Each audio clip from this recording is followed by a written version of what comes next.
नमस्कार. वर्ग 10वी गणित भाग 1 मधला आपला सराव संच 1.3 चालू आहे मित्रांनो. त्याच्यामधला आपला 5वा आणि 6वा प्रश्न सोडवायचा राहिला होता, ज्याचं नाव आहे दोन चलातील रेषीय समीकरणे. बरोबर बरोबर तर ते प्रश्न आता या ठिकाणी आपल्याला पाहायचा आहे. दिलेले एक सामायिक समीकरण काय आहे, कसं आहे, कोणत्या पद्धतीमध्ये तुम्हाला ते दिले किंवा तुम्हाला सोडायचं. तुम्ही जास्तीत जास्त त्याची प्रॅक्टिस जर केली तर हे आपल्याला खूप सोपं जाईल. असो, चला जास्त वेळ न घेता आपण सरळ प्रश्नाकडे वळूया. प्रश्न आपल्याला दिलेले 4M. या रे पेनचा प्रॉब्लेम झाला आहे. आपल्याला प्रश्न दिलेला आहे 4M अधिक 6N. 4M प्लस 6N बरोबर 54. प्रश्न नीट बघत जा. समीकरणाला कुठं भाग जातो, काय जातो, कारण बोर्डाचा पेपर तुम्हाला सोडवायचा आहे. मी तिथं असणार नाही. बरोबर, त्याच्यामुळे त्याची घरी प्रॅक्टिस करायचं कारण तेच सांगतो मी तुम्हाला. पुढं आपल्याला दिलेले 3M अधिक 2N बरोबर 28 अधिक 2N बरोबर 28. आता हे दिलेलं असताना आपल्याला जे समीकरण ज्या वेळेस तयार करायचे असतात त्यावेळेस त्या समीकरणाची व्यवस्थित मांडणी करणं, अनुकरण करणं खूप गरजेचं असते. आणि त्याच्यामुळं काय होतंय का आपल्याला ते समीकरण सोडवताना चुकले का कुठं तरी बघाल का दिला प्रश्न 5वा 28 आहे. बरोबर, तर तो दिलेला असताना त्याच्यामध्ये काय करायचं काय नाही ते बघायचं. कोणत्या संख्येला भाग जातो, कोणत्या संख्येला नाही, असं असते ते. इकडे लक्ष द्या. आपल्याला एक दिले 4M अधिक 6N बरोबर 54 आणि दुसरं दिले 3M अधिक 2N बरोबर 28. अलग लक्षात. आता जे समीकरण आपल्याला तयार करायचे, एक समीकरण दोन तर आपण सहज तयार करू शकतो, पण एक मध्ये थोडंसं कन्फ्युजेशन बघा. आता या ठिकाणी काय, ही जी संख्या आहे ह्या संख्येला दोनही ठिकाणी तुम्हाला म्हणजे दोन्हीही बाजू आपण काय म्हणू त्याला, दोन्हीही बाजूनं तुम्हाला 2ने भाग द्यायचा आणि जातो पण 2ने भागून इथं लिहा, म्हणजे जेणेकरून तुम्ही समीकरण 1 आणि समीकरण 2 तयार करायला तुम्हाला सोपं जाईल. आता इथं 2 न भाग दिला तर बे दोन्ही 4 म्हणजे 2M, बेत्रिक 6 म्हणजे 3N आणि 54 ला 2 न भाग दिला तर उत्तर आलं तुमचं 27.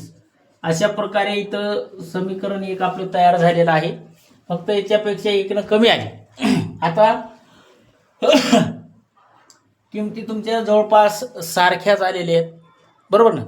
त्याच्यामुळं आता दुसरं आपल्याला इथं समीकरण तयार करायचे. 3M आपल्याला दिलेलंच आहे, 2M पण दिलेलं आहे बरोबर 28. हे झालं समी 2. आता याला आपल्याला ax वर्ग ax प्लस बी बरोबर सी या स्वरूपामध्ये तुम्हाला मांडायचं. मग मांडणी करण्या अगोदर मी सांगितले त्या पद्धतीनं करत जा की समीकरणाला कोणत्या ठिकाणी भाग जातो वगैरे ते पाहायचं आणि नंतर मग बघू. आपण लिहू ax प्लस by बरोबर सी या स्वरूपात त्याला मांडायचं आहे. मग याला या स्वरूपात आपण काय करू, मांडून टाकू. मग मांडू. मग मांडताना आता तुम्हाला ax दिला, by दिला बरोबर सी म्हणजे हा शेवटचा दिलेला आहे. याच्यासाठी आपल्याला कंस घ्यायचा. मग त्या कंसामध्ये d आला, परत dx परत dy हे पण तुम्हाला माहीत आहे. मग मी काय करतो, सरळ इथं d बरोबर एक असा कंस घेऊ आणि त्या कंसामध्ये आपल्याला किमती मांडायच्या त्या मांडू. मग कंसामध्ये किमती मांडताना इथं आलं 2, इथं आलं 3 आणि परत इथं किती किंमत आली तुमची 3 आणि इथं आली 2. मग बरोबर 2 गुणाकारामध्ये 2चा गुणाकार वजा 3 गुणाकारामध्ये 3चा गुणाकार. दोन्ही हे कंसात काय घेतले तर आपल्याला गुणाकार करायचा आहे. बरोबर. आता ह्या दोघांचा गुणाकार आला तुमच्या 4 आणि 3 तिरिक बरोबर 9. बरोबर, म्हणजे वजा 9 म्हणजे वजाचं चिन्ह दोघांच्या मध्ये दिलेलं म्हणून वजा 9.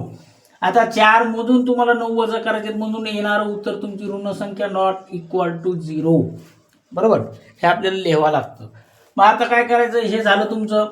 आता इथं आपल्याला काढायचं dx. लक्ष द्या, बडबड नको.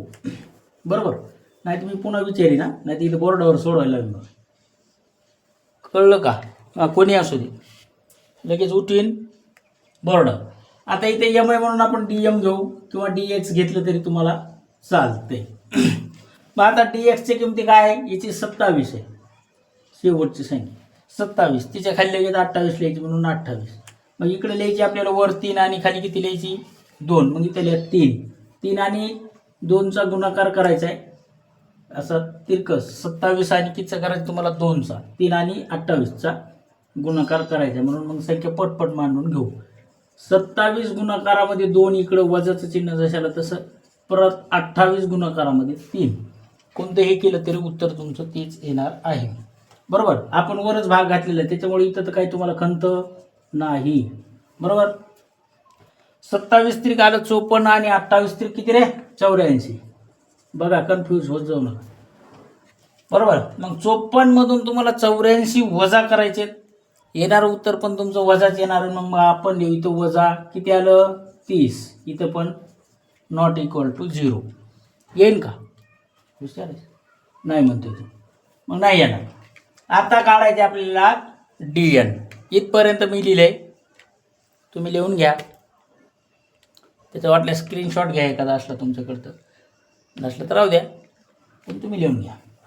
कारण आपल्याला आता DNची किंमत काढायची, जसा DX काढतो त्या पद्धती. अशा प्रकारे मांडा DN. मग DNचा परत तोच गुणाकार तुमचा झाला इकडं. 2 गुणाकारामध्ये 28 वजा 3 गुणाकारामध्ये 27. आता 28 दोन्ही किती येते तुम्हाला माहिती आहे 56. मग इथं मांडा 56.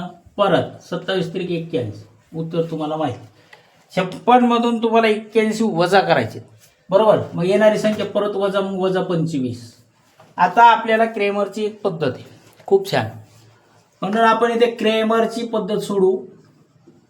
त्या पद्धतीनुसार इथं ती पद्धतीनुसार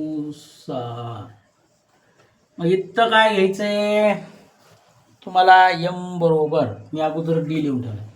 m दिल्या म्हणून m आपण x आणि y ची किमती काढतो ना तसं. मग m बरोबर इथं घेतला मी d, dm छेद d घ्यायचं आणि dn छेद d घ्यायचं.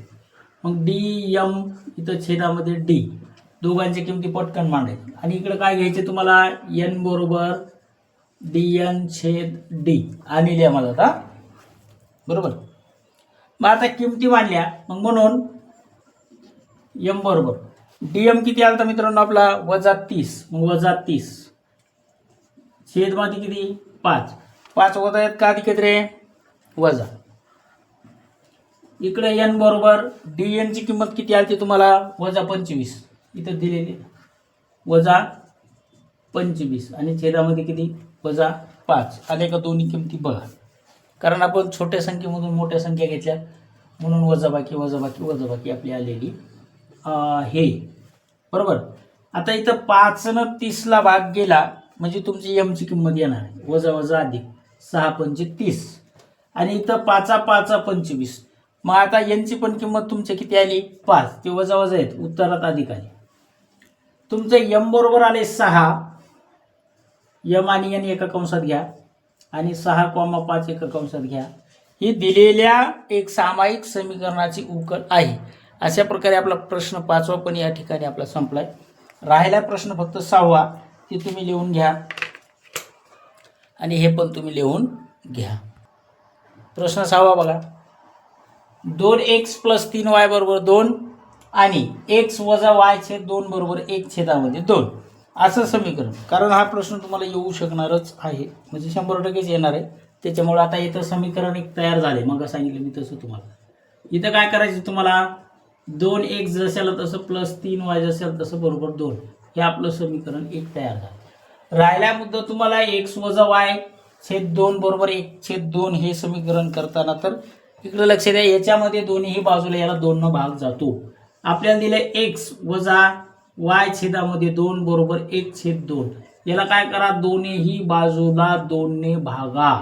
जसं आपण मागच्या समीकरणामध्ये भागलं होतं त्या पद्धतीमध्ये तुम्ही याला भागा.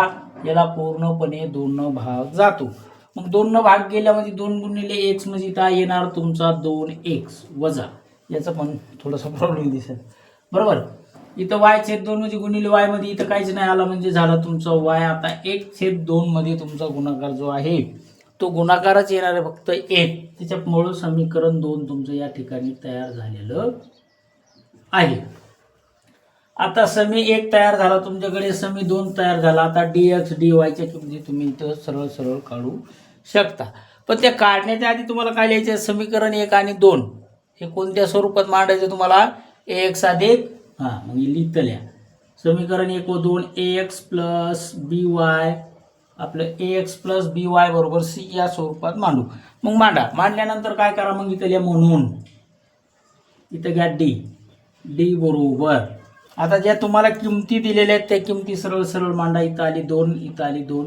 आता इकडं पण आपल्याला 2 दिलेली आहे. एका ठिकाणी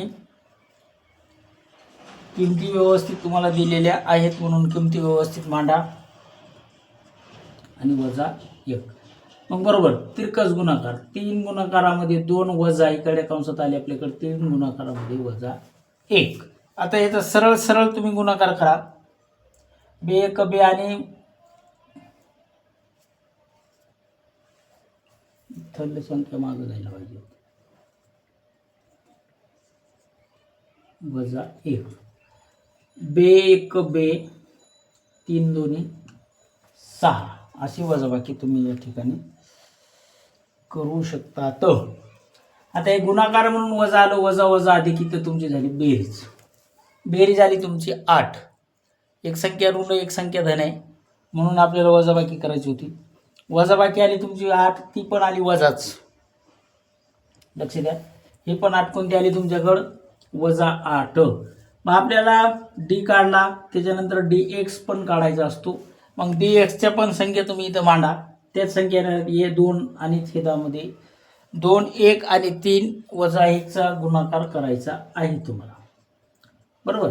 आता इथं मांडणी करा, पटपट मांडून घ्या. 2 गुणिले वजा 1 ही संख्या सेम टू सेम या कंसामध्ये मांडा. मग आपण मांडू 2 गुणाकारामध्ये वजा 1 इकडच्या कंसात आणि इकडच्या कंसात काय मांडायचं तुम्हाला, 3 गुणाकारामध्ये 1. मग 3 गुणाकारामध्ये 1. मग b1 b म्हणजे वजा 2, वजा 3 1 3 म्हणजे 3. बरोबर. इकडं पण तेच आलं पद्धत तुमची. आता 3 आणि 2 ची करायची तुम्हाला बेरीज. मग बेरीज करताना ती आली तुमची वजा 5. आपल्याला dy काढायचा आहे. पटकन लिहून घ्या. हे समजलं का लगेच सांगत, टाइम लावायचं नका. सरळ गुणाकार मग करा. b1 b 2 4. उत्तर किती आलं तुमचं, 2 वजा आलं.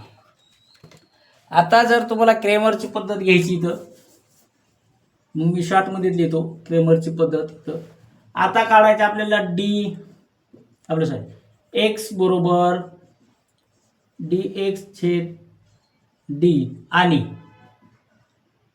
y बरोबर dy छेद d. अलग लक्षात. आता इथं x ची किंमत तुमची किती आली, मग x लिहा, वजा 5. d किती आला तरी आपला, वजा 8 का, वजा 8. y बरोबर ची किंमत काढायची तुम्हाला, वजा 2 आणि वजा 8 तुम्हाला दिलेल्या आहेत. मग वजा 2 वरच्या ठिकाणी, वजा 8 खालच्या ठिकाणी. आता इथं थोडंसं कन्फ्युजन मित्रांनो, भाग कोणत्या संख्येला जात नाही. फक्त इकडे भागाकार होऊ शकतो, b1 b आणि b4 8. इकडं 5 आणि 4 ला कोणत्याही संख्येनं भाग जात नाही. म्हणून फक्त या वजा वजाच्या अधिकच होणार, कारण किंमत वजामध्ये घेता येत नाही. इकडे राहील तुमची 5/8 x बरोबरची ही किंमत आणि इकडे पण y बरोबरची किंमत घेताना आपल्याला b1 b आणि b4 8 अशा प्रकारे किंमत राहील. तुमची x आणि y च्या किमती येणार आहेत. इकडे x ची किंमत आली तुमची 5/8 आणि y ची किंमत येणार आहे 1/4. अशा प्रकारे प्रश्न 6वा पण आपण सोडवला आहे. त्याच्यामध्ये कोणाला काही समस्या असेल वगैरे तर पटकन विचारा. आपल्याला पुढील समीकरण पाहायचं आहे. त्याच्यामध्ये खूप पद्धती, त्याच्यामध्ये 2 चलातील आपल्याला तर रूपांतर करायचे, काय काय आलेख दिलेले असतील वगैरे. मी तुम्हाला आलेख सोडून दिलं नाही, त्याच्यामुळे दिलगिरी व्यक्त करतो, कारण माझ्याकडे ते साहित्य नव्हतं. त्याच्यामुळे बघा पटकन. आणि तुमचे सहकारी कोणी असतील तर त्यांना चॅनलला सबस्क्राईब करायला सांगा. जे तुमच्या वर्गातला वर्गमित्र कोणी मैत्रीण असेल तर सांगा. आपले लेटेस्ट व्हिडिओ आपण करणार आहोत. उद्या आपल्याला सराव संच 1.4 बघायचं आहे, किंवा आता जरी तुमची तयारी असेल तर ते बघू. मी इथं थांबतो, लिहून घ्या.